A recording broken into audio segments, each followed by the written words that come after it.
Good afternoon. Rich Nash, Executive Vice President with Open Systems Media here for this week's installment of 5 Minutes With.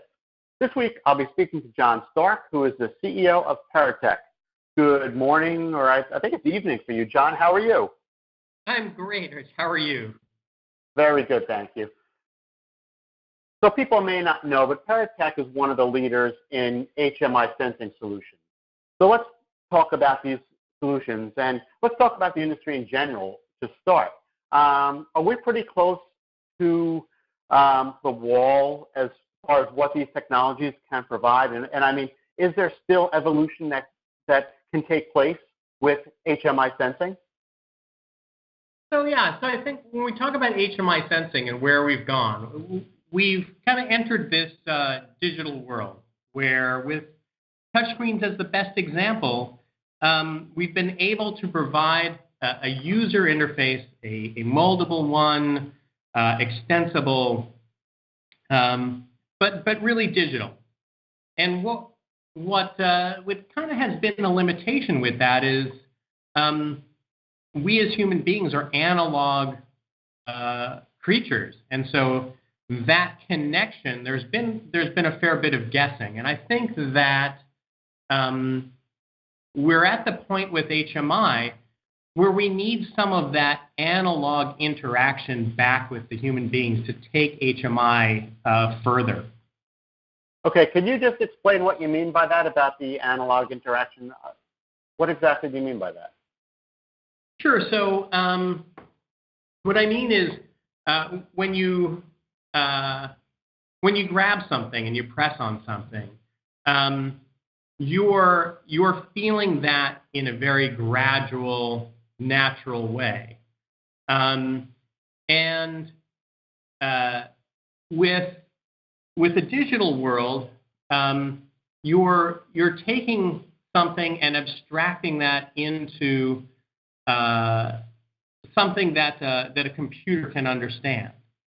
And so the question becomes, what are the ways in which you can make a digital device sense in the way that human beings understand the world?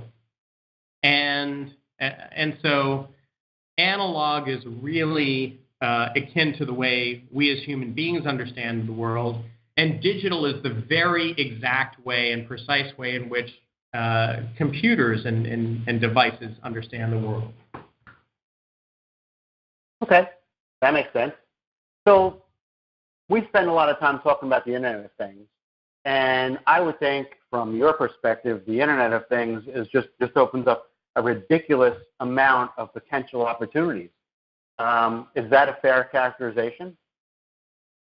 Yes. Yeah. Sure. Anything? I mean, has anything popped to mind where you say we fit here and nobody's really thought about that yet?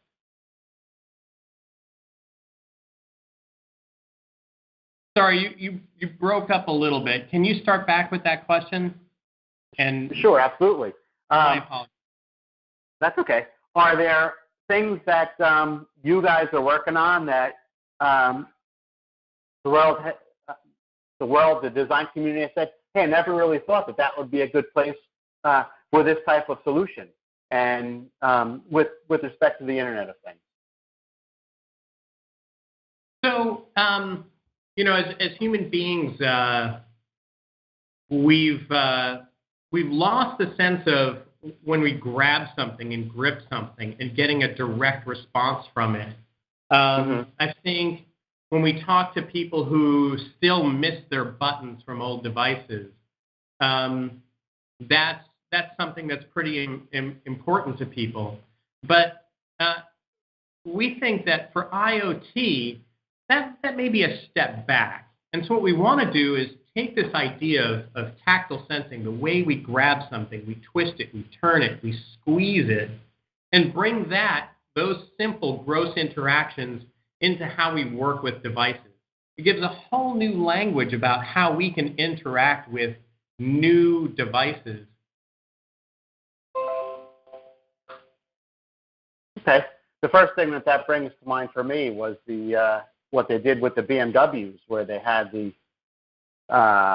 thing that people would grasp, and it didn't react the way people thought it would react, and it actually had an adverse reaction. Is that something that, I don't know if you're familiar with that particular application, but is that an issue you deal with, that it doesn't react the way people think it's going to react? Absolutely. And one of my colleagues was involved in that. And I think the issue that was there was the technology was the technology used was is an example of a digital technology. They're trying to guess at how someone was gripping something. And I think for those types of interactions, we were trying to use a two-dimensional technology to really try and guess at how human beings were grabbing something with force. And I think the way to do that is to actually use something that directly responds to force, as opposed to a technology like capacitance sensing that is an approximation of force. So that's where that was a great idea, but the technology just couldn't quite get the function there. So I think that's where we have run into that wall, and I think there are those types of opportunities, whether it's an automobile, whether it's a remote control, where we can take complex interactions and make them simpler. But as you said, if you're not using the right technology and the right implementation, it doesn't work. Right. Okay. Well, there's a whole slew of things we can discuss because of all these applications, but unfortunately, we're out of time. So I certainly appreciate your time, John. That was John Stark. He's the CEO of Paratech, and I'm Rich Nass with Open Systems Vita, and I hope you have a great day. Thanks, Rich. Thanks for your time.